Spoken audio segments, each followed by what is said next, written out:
এসালম গ্রুপের ৬ ব্যাংক আর্থিক সংকটে রয়েছে তা সকলেই জানেন। এসব ব্যাংকের গ্রাহকরা চিন্তায় আছেন তাদের জমাকৃত টাকা কি হবে, ব্যাংক কি বন্ধ হয়ে যাবে। পুরো বিষয়টি জানতে ভিডিওটি শেষ পর্যন্ত দেখুন। Hello viewers, welcome to my channel. আমি রঞ্জয় দাস, আপনি দেখছেন আমার চ্যানেল রঞ্জয় 365। আপনি যদি চ্যানেলের নতুন দর্শক হয়ে থাকেন এবং যদি ভিডিওটি ভালো লেগে থাকে তাহলে অবশ্যই চ্যানেলটি সাবস্ক্রাইব করে পাশের বেল আইকনটি বাজিয়ে রাখবেন। এতে করে এই চ্যানেলে নতুন কোনো ভিডিও পাবলিশ হলে সবার আগে পেয়ে যাবেন। তাহলে আসুন মূল ভিডিওতে যাওয়া যাক। প্রথমেই বলে রাখি, সকল তথ্য বিভিন্ন পত্রিকা হতে নেওয়া, আমার নিজস্ব মতামত নয়। এসালমের আওতাধীন মোট ৬টি ব্যাংক রয়েছে, যেমন ইসলামী bank Bangladesh limited, first security Islami bank limited, social Islami bank limited, global Islami bank limited, Bangladesh commerce bank limited এবং ইউনিয়ন ব্যাংক পিএলসি। এখন এসালম গ্রুপের যে ৬টি ব্যাংক রয়েছে, এই ৬টি ব্যাংকে যে সংকট রয়েছে, এই সংকট নিয়ে বিভিন্ন ব্যাংকে প্রকাশিত বিভিন্ন সংবাদ আমরা এখন দেখব। প্রথম আলো পত্রিকাতে একটি খবর প্রকাশিত হয়েছে, এতে বলা হয়েছে ইসলামী ব্যাংকের ৫০,০০০ কোটি টাকা এসালমের পকেটে। এখানে কি বলা হয়েছে, ৭.৫ বছরের নামে বেনামে ব্যাংকটি থেকে প্রায় ৫০,০০০ কোটি টাকা বের করে নিয়েছে এই ব্যবসায়ী গোষ্ঠী এর স্বাস্থ্য সংশ্লিষ্ট রাজশাহী নাবিল গ্রুপ। এই অর্থ ব্যাংকটির মোট ঋণের ১/৩। এই টাকা বের করতে কোনো নিয়মকানুন মানা হয়নি। ঋণের যে তথ্য এখন পর্যন্ত পাওয়া গেছে, ব্যাংক থেকে পাচার করা অর্থের পরিমাণ তার চেয়ে বেশি বলেই মনে করেন কর্মকর্তারা।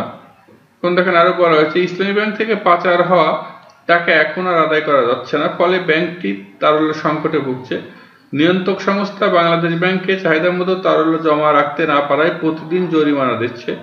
আবার একই সঙ্গে কেন্দ্রীয় ব্যাংকের সদ্য সাবেক গভর্নর আব্দুর রউফ তালুকদার নিজের বিশেষ ক্ষমতা বলে টাকা ছাপিয়ে ১.৫ বছর ধরে ব্যাংকটিকে বাঁচিয়ে রেখেছিলেন, কিন্তু ব্যাংকটির খারাপ অবস্থার জন্য যারা দায়ী তাদের কারো বিরুদ্ধে কোনো ব্যবস্থা নেওয়া হয়নি।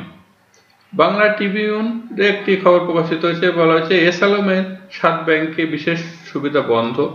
এখানে কি বলা হয়েছে, কেন্দ্রীয় ব্যাংকের পেমেন্ট সিস্টেম বিভাগ থেকে সব ব্যাংকের মৌখিক নির্দেশনার মাধ্যমে জানানো হয়, বুধবার থেকে ৭টি ব্যাংকের ১ কোটি টাকার বেশি অঙ্কের চেক নগদায়ন করা যাবে না। ব্যাংকগুলো হচ্ছে ইসলামী bank Bangladesh, social Islami bank, first security Islami bank, union bank, global Islami bank, Bangladesh commerce bank ও ন্যাশনাল ব্যাংক। সর্বশেষ পাওয়া তথ্য অনুযায়ী গত ১৬ মে পর্যন্ত ব্যাংকগুলোর সিআরআর সহ চলতি হিসাবে ঋণাত্মক হয়ে ঘাটতি দাঁড়িয়েছে ২৯,৫৯৭ কোটি টাকা। ঢাকা পোস্টে একটি খবর প্রকাশিত হয়েছে, দেখেন ৯ ব্যাংকের কোটি টাকা চেক ক্লিয়ারেন্স বন্ধ।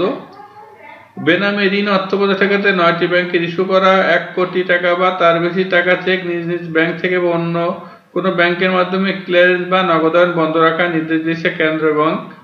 ৯টি ব্যাংক হলো Islami bank Bangladesh, first security Islami bank, social Islami bank, global Islami bank, union bank, national bank, Bangladesh commerce bank, Padma bank ও আইসিবি ব্যাংক। লেটেস্ট যে খবরটি প্রকাশিত হয়েছে, দেখেন কোনো ব্যাংকে বেআইনি তারল্য সহায়তা দেবে না কেন্দ্রীয় ব্যাংক।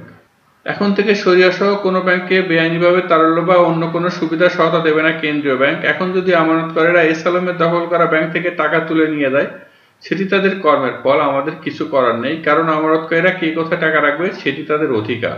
মঙ্গলবার ২০ আগস্ট বাংলাদেশ ব্যাংকের বোর্ডরুমে এক সংবাদ সম্মেলনে গভর্নর ডক্টর আহসান এইস মনসুর এসব কথা বলেন। ব্যাংক খাতে অনিয়মকারীদের বিরুদ্ধে ব্যবস্থা নেবে কিনা জানতে চাইলে গভর্নর বলেন, অনিয়মের বিরুদ্ধে ব্যবস্থা নেওয়া হবে, তবে সেটি হবে অনিয়মে জড়িত ব্যক্তির বিরুদ্ধে, তাদের প্রতিষ্ঠানের বিরুদ্ধে নয়। কারণ প্রতিটি প্রতিষ্ঠানের সঙ্গে অনেক কর্মসংস্থানের বিষয় জড়িত, সেখানে অনেক লোক কাজ করেন। এখন বিষয় হচ্ছে, এসালমের মালিকাধীন এই ব্যাংকগুলোতে নগদ টাকার সমস্যা রয়েছে, তারল্য নেই। যে লোন অবৈধভাবে এসালম গ্রুপকে দেওয়া হয়েছে তা পরিশোধ হচ্ছে না। তার মানে কি, ব্যাংকগুলোতে বিরাট এক আর্থিক সংকট রয়েছে। এখন এই পরিস্থিতিতে যদি এসব ব্যাংকে গ্রাহকরা তাদের জমাকৃত অর্থ তুলে নিতে চায়, তাহলে ব্যাংকগুলো আরো সমস্যায় পড়বে। এখন এর সমাধান কি?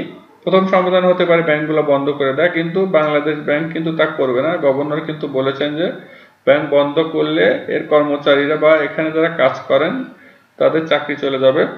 এখন আরেকটা বিষয় হচ্ছে কি, ব্যাংকগুলোকে ভালো ব্যাংকের সাথে মার্জ করে দেয়া। ইতিমধ্যে কিন্তু এটা শুরু হয়েছে এবং গত সরকারের আমলেও কিন্তু কিছু খারাপ ব্যাংকে ভালো ব্যাংকের সাথে মার্জ করে দেওয়া হয়েছে। এখন পরিশেষে বলা যায়, এখন এসব ব্যাংকের গ্রাহকরা কি করবেন? এখন এসব ব্যাংকের গ্রাহকদের কিন্তু এখন ধৈর্য ধরতে হবে। ধৈর্য ধরা ছাড়া আসলে কিন্তু কোনো উপায় নাই। আশা করা যায় সব এক সময় ঠিক হয়ে যাবে। আপনাদেরকে সেই ভালো সময়ের জন্য অপেক্ষা করতে হবে। আশা করি বুঝতে পেরেছেন। আর এরকম গুরুত্বপূর্ণ ভিডিও নিয়মিত আপডেট পেতে অবশ্যই চ্যানেলটিকে সাবস্ক্রাইব করে পাশে বেল আইকনটি বাজিয়ে রাখবেন। আজ এই পর্যন্ত সামনে পর্যন্ত নতুন কোনো ভিডিও দেখাবো। ভালো থাকুন, সুস্থ থাকুন, আমার চ্যানেলের সাথে থাকবেন।